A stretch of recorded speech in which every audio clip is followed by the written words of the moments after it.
Всего пару лет назад в прииск Молода можно было попасть, лишь сделав небольшой круг. С Якутска до Жиганска, а затем уже на вертолете до самого прииска. Сейчас же это не так. Все потому, что в прииске возвели взлетно-посадочную полосу протяженностью в 1,5 километра. Сейчас рейсы регулярные 2 раза в неделю, а также сам аэропорт полностью оборудован. Есть дизельная электростанция, а также солнечные панели, которые освещают полосу даже зимой.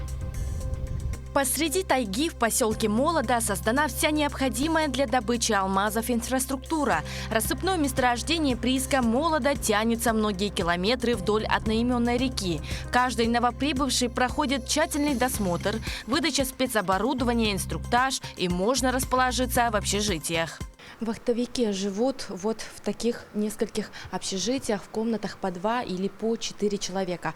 Наша съемочная группа решила показать специально для наших телезрителей, как живут и спят они. Сейчас сотрудник спит после очередной смены, ну а в комнате непосредственно находятся кровати, шкафы, тумбочки. Ну и, конечно же, в некоторых комнатах есть телевизор. В основном работники прииска – местные кадры со всех уголков Якутии. Механизаторы, геологи, бурильщики, слесари и операторы обогатительных установок. Каждый знает свое дело. Слаженная работа сотен человек позволяет алмазодобывающей компании удерживать лидерство в промышленной отрасли. Особенность прииска Молода – люди, которые приезжают работать вахтовым методом, кто в одиночку, а кто с семьей. Отцы и сыновья, братья, даже свекры со зятьями. Эти родственные связи здесь не в тягость, а напротив. Они укрепляют командный дух и создают особенную атмосферу доверия. Петр Петров – участковый геолог прииска. Он трудится в компании «Алмаза Набара» группы «Алроса» вот уже более 10 лет, а в промышленной отрасли уже почти 20. На Нижнем работали. И ну вот продвигаемся, и вверх уходим, и дошли вот до Далдына. Ну, первые годы я еще работал сначала обогатителем, а потом меня перевели геологи, потому что у меня образование геолог. С тех пор и работаю участковым геологом. Подрастает у Петра и достойный продолжатель промышленной истории семьи Петровых сын Аял, студент 4-го курса Горного института СВФУ. Во время каникул Аял предпочитает не лежать без дела, а работать с отцом. В этом году он подрабатывает водителем. Буду работать по специальности в какой-нибудь большой компании. Возможно, и тут. Работа нравится. Многие сыновья работников проходят практику, а затем остаются в компании. Так рождаются трудовые династии, для которых работа в промышленности – это не просто заработок, а дело жизни. Я водитель вахты, работников вожу. До этого я еще водителем БелАЗа работал больше 10 лет. Потом перевелся на вахту после ковида. И мои дети работают тут. Алмаза Навара. Старший сын работает сейчас, уже перевелся в контору. Он до этого работал здесь больше 10 лет механиком. А второй сын сейчас уже горным мастером работал. Сейчас он работает уже техником. А третья дочка, она тоже горный институт закончила. Молода – это компактный производственный участок со всеми удобствами. Компания активно развивает социальные программы, поддерживает молодежь и помогает в обучении новых специалистов. Несмотря на то, что работа сезонная, среди сотрудников есть те, кто трудится здесь годами. В компании работаю с 2012 года. Вот в 2022 переехали на постоянной основе. До этого я был срочным трудовым договором работал.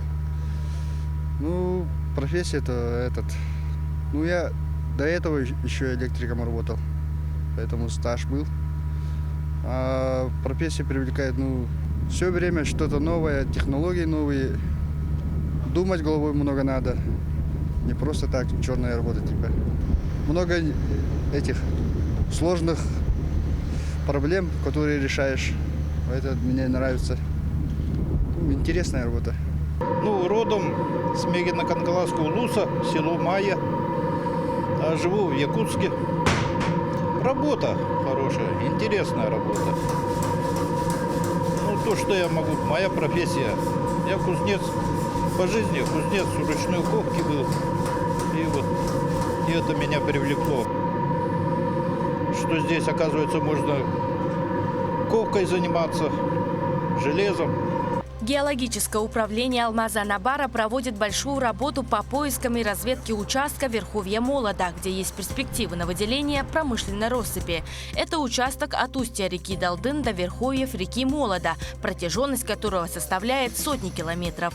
Многие, наверное, думают, что на приисках алмазы везде, буквально под ногами. Это действительно так. Но для того, чтобы ее добыть, нужно пройти целую цепочку добычи. Сначала бульдозеры вскрывают торф и пустую породу, а затем уже алмазосодержащую. Затем формируются вот такие вот бугорки, которые в последующем будут промываться на сортировочных фабриках. А их здесь 4. По примерным расчетам запасов и прогнозных ресурсов мощностей месторождения Далдын хватит до 2048 года.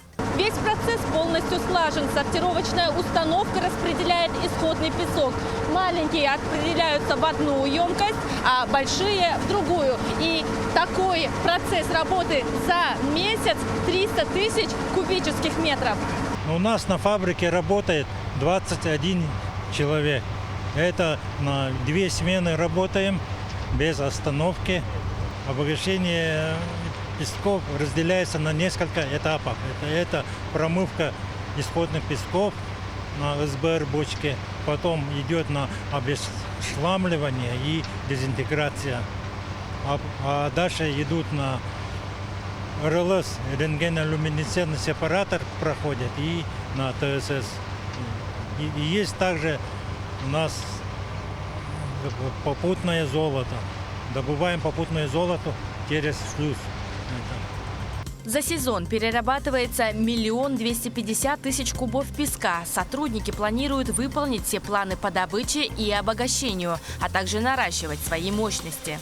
Я сам работаю с 2003 года. Начинал работать машинистом, помощником буровика. Сейчас в данное время работаю директором прииска. Сам я с Хандыги, Тампонский улус. Приглашаю наших земляков к нам на работу. Приходите, научим всему. На нашем предприятии работают с разных улусов ребята. И мы приглашаем на работу людей. Не просто приглашаем, а можем обучить людей, таких как бульдозеристы, экскаваторщики, машинистов-погрузчиков. Обучаем с нуля. Приходите, ребята, работайте, научим всему. У нас отучилось на данный момент на нашем прииске сейчас 12 человек, ребят. Уже готовые специалисты. Они готовы работать на горном предприятии, развивать Республику Якутию. В связи с тем, что основная работа по добыче производится в поселке Далдын, развернулся благоустроенный вахтовый поселок, состоящий из 50 балков. На территории также расположились административное здание, тренажерный зал, столовая и баня. Очень удобно, там благоустроено все. Там душ, туалет, все есть. Холодильник, там телевизор, кондиционер. Все для удобства есть. В компании работаю с 2011 года. В мои обязанности входит обслуживание и ремонт оборудований на сортировочном комплексе. У меня уже 3-й сезон.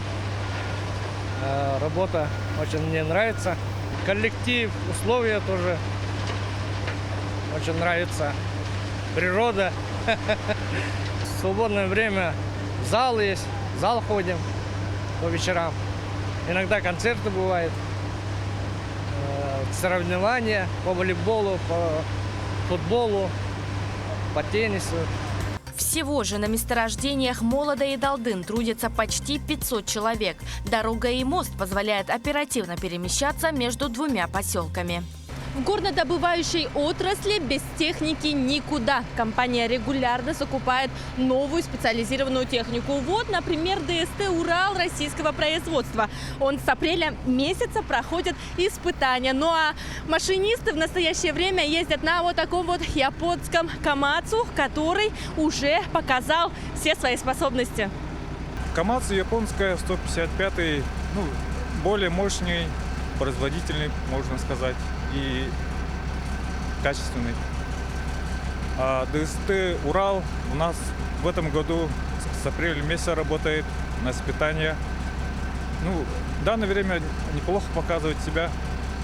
Объем мотора как бы тоже неплохой получается.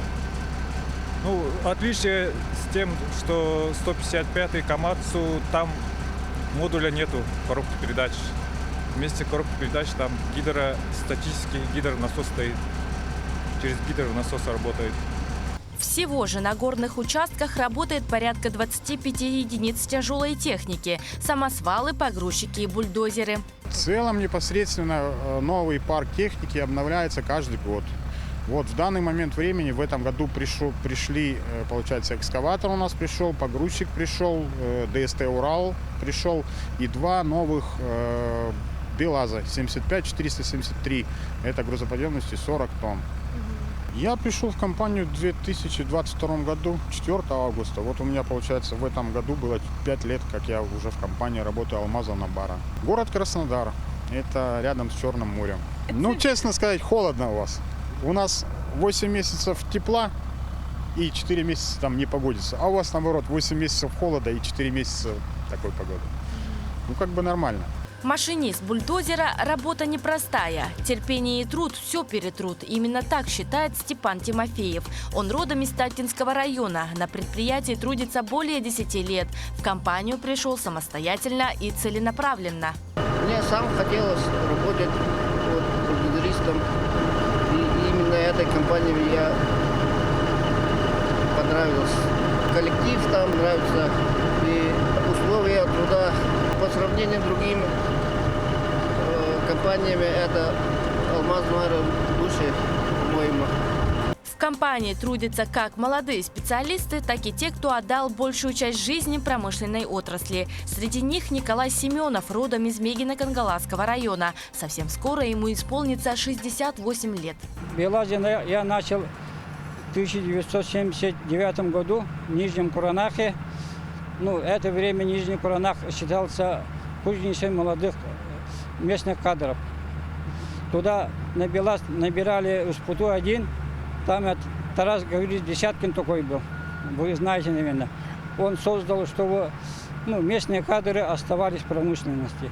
Я оттуда начал, потом депутатский работал, в Ушнире работал, советский БелАЗ перестал существовать, я тоже от промышленности отошел.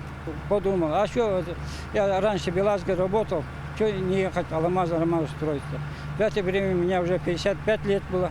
Ну, я сюда пришел и начал работать.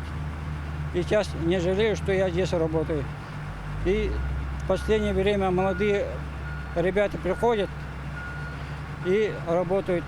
Тогда я смотрю, молодые ребята приходят и у нас стараются работать. У меня душа радуется, потому что в промышленности «Алмаза Набара» будущее есть. И она будет работать. Для того, чтобы облегчить условия труда в суровом климате, возвели специальный надувной ангар. Каркас здания выполнен из специального материала, который даже зимой сохраняет тепло внутри здания. Также отмечу, что высота здания составляет почти 9 метров. Это получается, что здесь может расположиться огромное оборудование, а также крупногабаритная техника. В здании обрабатываются геологические пробы с разведки, сопроводительной разведки. За сезон обрабатывается около 1500 геологических проб и около 500 кубов проб с геологической разведки. На данный момент фабрика работает, обрабатываем пробы с полигона. Объем пробы где-то от 3 до 5 кубов. Здесь обрабатываем. Алмазосодержащий концентрат увозим в поселок. Там находится еще одно здание лабораторно-обогатительного комплекса, где извлекаем алмазы и считаем содержание. Весь полученный материал поступает в цех доводки, который находится на участке Прииска-Молода. Работники с любовью называют его «государство в государстве». Цех доводки – это пик режима, ответственности и аккуратности. Работа ведется под усиленным наблюдением. Помимо видеокамер за сортировщиками следит контролер, а на выходе с цеха сотрудники обязаны проходить тщательный досмотр. Несмотря на контроль, работники любят свою работу и трудятся здесь годами. Я из села Тюлагина, пригород города Якутска.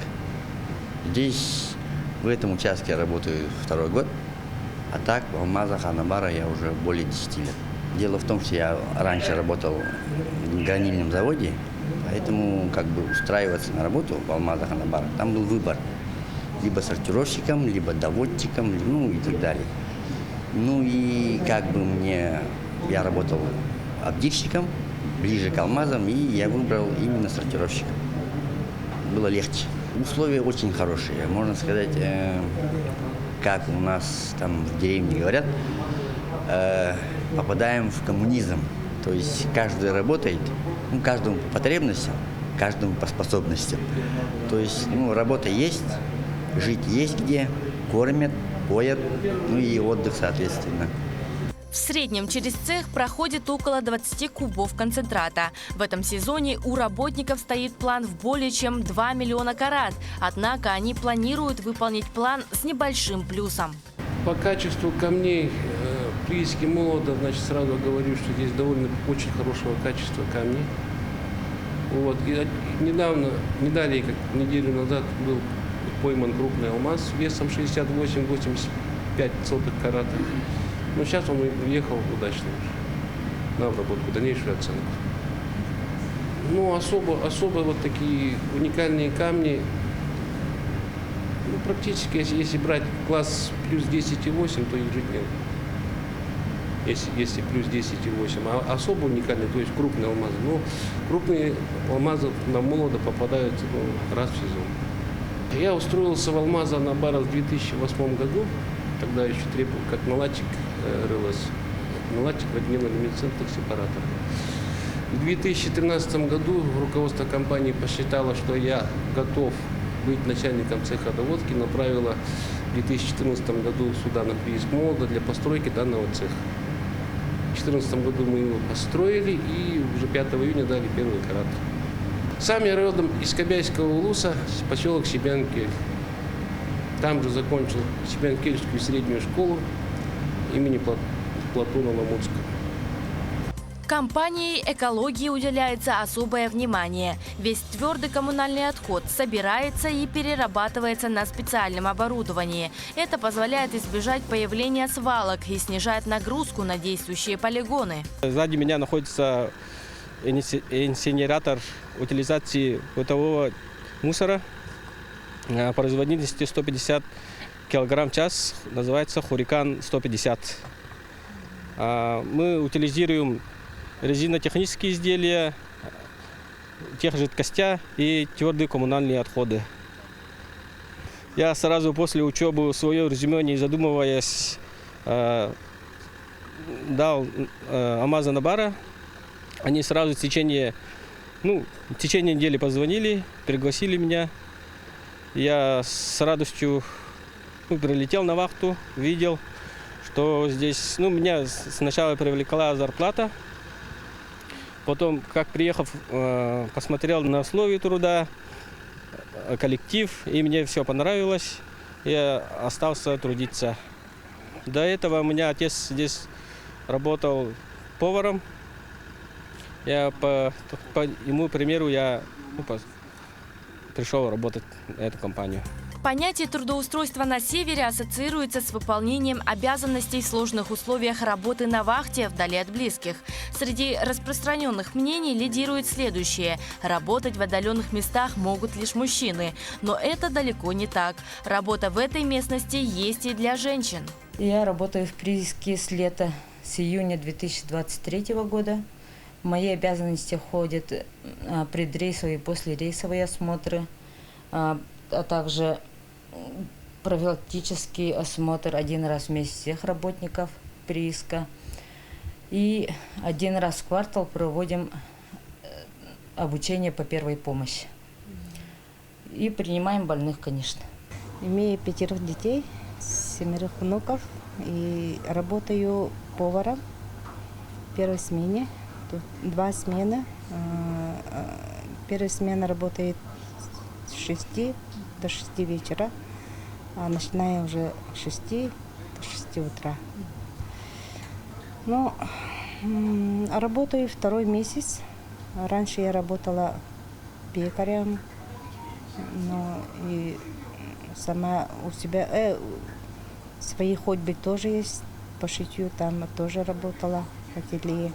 В компании также активно развиваются различные социальные программы. Особенную поддержку получают молодые специалисты. Одним из таких проектов является «Путевка в жизнь 2.0», которая помогает получать рабочие специальности без отрыва от производства и даже поступать в вузы. Я раньше работал директором у себя на районе в Лековском Улусе и как бы хотел разнообразить. И друзья посоветовали приехать здесь на вахту. Я подал на путевку в жизнь. Такая программа уже работает, который 3-й год.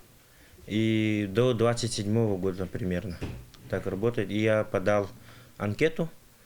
С осени, либо с января уже буду обучаться буду. Там я на горного мастера подал и мастера-взрывник. Для целенаправленной подготовки сотрудников для повышения квалификации в обществе у нас есть программа «Путевка в жизнь 2.0». Сотрудники с средним образованием, с высшим образованием, также с начальным образованием могут обратиться для переподготовки. Мы сотрудничаем с городом Медным СВФУ, политехническим техникум, и с Хандынский политехнический техникум. В свободное от работы время сотрудники прииска проводят свое время не просто так. В культурном центре организованы культурно-спортивные мероприятия. Например, можно поиграть в бильярд, почитать книги, а также поиграть в настольный теннис.